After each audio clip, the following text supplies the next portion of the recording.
मंदिरात जायचं आहे ना? अगं हो, आहे मला लक्षात. लवकरच येईल मी लेक्चर. हो आई, लेक्चरलाच जाती आहे. हो, नाही करत मी पण. ठीक आहे. ही आई पण ना सतत मला मायक्रो मॅनेज करत बसते. तिने आज तरी मला फ्री सोडायला हवं होतं. आज माझा बर्थडे आहे. हो, मी मोठी झाली आहे. मला सगळं कळतं. पण हे आईला नाही ना कळत.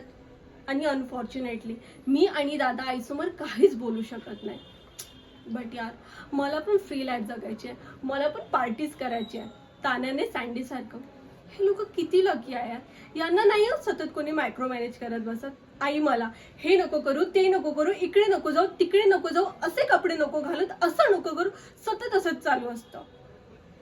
अशी जर मी जगत राहिली ना तर त्यांच्या बाहेर जगेल. आता मला जसं वाटतंय ना मी तसंच करणार. आज मी लेक्चर नाही करणार. पार्टीला जाणार तान्याबरोबर. But sorry mummy, I need to stand for my self.